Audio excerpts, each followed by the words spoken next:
Okay, welcome again, student. Welcome in Oxford Group of Institution video classes. This is the second lecture of C language subject.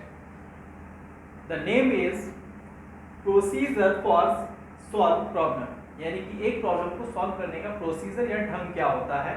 तो इसके लिए कुछ बच्चों को basic instructions दिए जाते हैं जो उनको बहुत ध्यान में रखने चाहिए, जिससे कि वो इनको आसानी से समझ पाएँ और याद कर पाएँ और इन सब को माइंड में सेट करते हुए वो अपनी समस्या का समाधान लिख पाएँ। तो ये बहुत ज़रूरी होते हैं।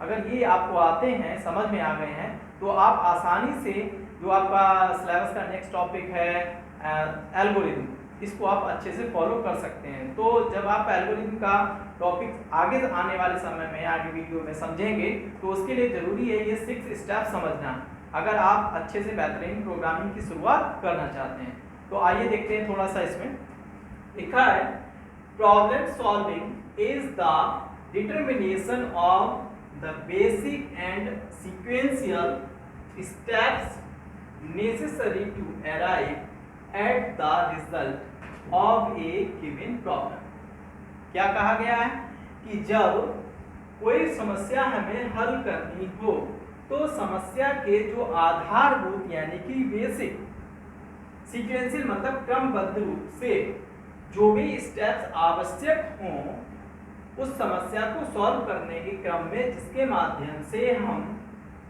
उस समस्या को सॉल्व करते हुए उससे जुड़ा समाधान प्राप्त कर सकते हैं, को हमें ध्यान में रखना चाहिए। ऐसा नहीं है कि हम समस्या हमें दे दी गई और हम लिखने बैठ गए, तो शायद हम समस्या का समाधान जब लिखेंगे अपने हाथ से तो हो सकता है कि जो हमें डिजायरेबल आउटपुट चाहिए वो ना मिले।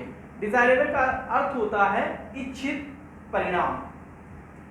आगे लिखा है it is a logical process of breaking down the problem into small parts which can be solved step by step to arrive at the final solution।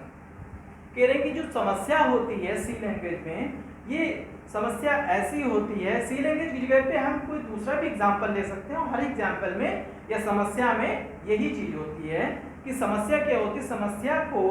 समस्या एक ऐसा पार्ट होता है जिसमें हम समस्या को सॉल्व करने के क्रम में लॉजिकल वे में समस्या के कई सारे चरण निर्धारित कर लेते हैं।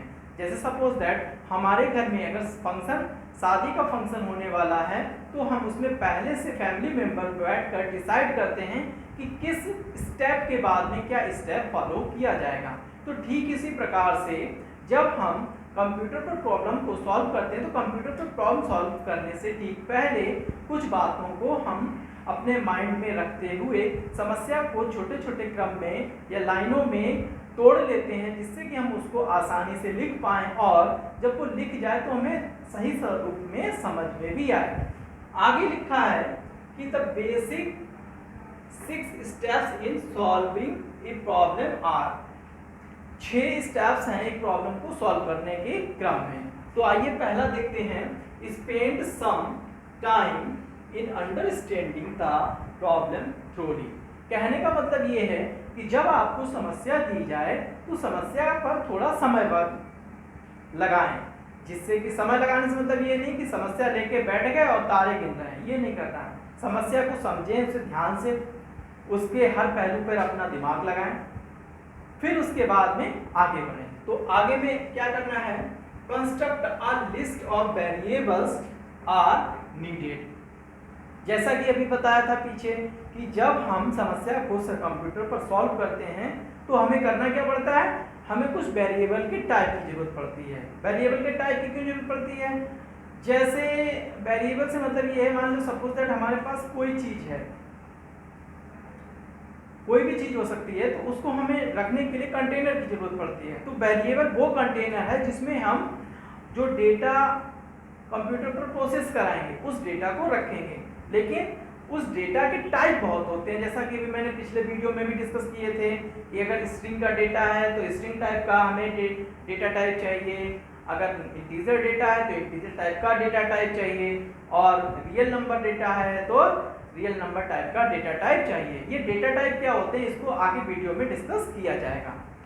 आगे तो आगे क्या लिखा है, decide the layout for the output presentation, यानी कि अब आपने वेरिएबल भी ले लिए, डिसाइड कर लिया कि हमारा डेटा इंटीजर टाइप का है या रियल नंबर टाइप का है या इंटीजर टाइप का है, स्ट्रिंग टाइप का है। तो अगर आपने ये सब डिसाइड कर लिया है तो उसके बाद में अब हमें अपने जब डेटा की प्रोसेसिंग होगी तो उसके लेआउट मतलब जो रिजल्ट प्रोसेसिंग के बाद में आएगा वो दिखेगा कैसा। जैसा कि हम लोग ये काफ़ी केस करते हैं कि जैसे मतलब मान लीजिए कोई हम फंक्शन प्लान करते हैं तो उस फंक्शन प्लानिंग के बाद में उसके आउटपुट क्या होंगे इस पे हम पहले से विचार करते हैं और उसके बाद में ही उस फंक्शन की प्रोसेसिंग करने पर जब उसका समय आता है तब उसकी प्रोसेसिंग करते हैं। और हम लोगों की कोशिश यही रहती है कि हम हर वो स्टेप्स अपनाएं जिससे हमें हमारा डिजायरेबल आउटपुट मिले। तो ठीक वैसा ही यहाँ पर भी होता है, रियल लाइफ से थोड़ा हटे तो बिल्कुल ऐसा ही यहाँ पर भी होता है। आगे है अगला point, select the programming technique which is best suited to solve the problem.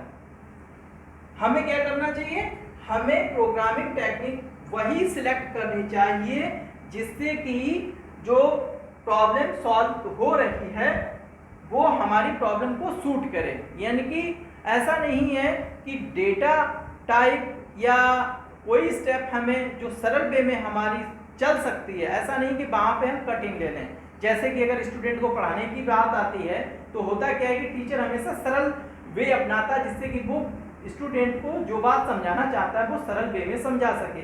तो ठीक इसी प्रकार से हमें वो टेक्निक यूज करनी चाहिए जिससे आसानी से हमारी समस्या सॉल्व हो सके। अगला पॉइंट है, test the program, select test data so that each part of the program can be checked for correctness. होता क्या है कि जब हमारा प्रोग्राम चल जाता है तो हमें अपना प्रोग्राम टेस्ट भी करना पड़ता है। जैसे कि जब आप कोई रेसिपी तैयार करते हैं तो उसको टेस्ट करते हैं कि हाँ अच्छा बना या बहुत अच्छा या अच्छा नहीं बना।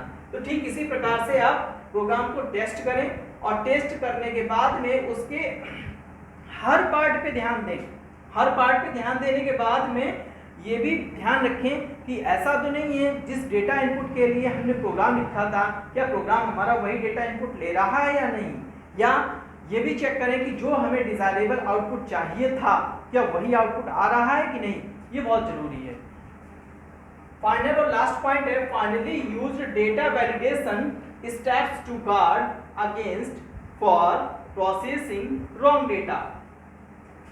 देखिए ये भी बहुत जरूरी है कि जैसे मान लो हमने यूजर से कहा कि भाई आप अपना डेटा इंटीजर में इनपुट करो, तो कभी कभी यूजर क्या करता है, बाय चांस मिस्टेक से मान लीजिए उसने रियल नंबर का डेटा दे दिया या कोई उसने स्ट्रिंग का अक्षर यानी कि कैरेक्टर वाला कोई अक्षर प्रेस कर दिया। तो इस चीज पे भी पाबंदी हमारे प्रोग्राम में होनी चाहिए ताकि यूजर, अगर हमने सपोज दैट समस्या का समाधान इंटीजर डेटा की प्रोसेसिंग के लिए बनाया है तो हमारे प्रोग्राम में ये वैलिडेशन होना चाहिए कि डेटा वही ले जो हमने निर्धारित किया है। तो इसके लिए हमें अपने प्रोग्राम में एक ऐसा फाउंडेशन या एक तरीके से अवरोध लगाना चाहिए। तो ये भी बहुत जरूरी है। इससे क्या होता है, हमारे प्रोग्राम को एक तरीके से कह सकते हैं एक तरीके से सिक्योरिटी मिलती है कि ये नहीं कि कोई भी डेटा इनपुट किया और प्रोग्राम कोई ना कोई रॉन्ग आउटपुट जनरेट करता है। तो हमें ये भी वैलिडेशन लगाना चाहिए कि डेटा जब हम राइट इनपुट करें तभी हमारा प्रोग्राम चले और हमें इच्छित रिजल्ट प्रदान करें।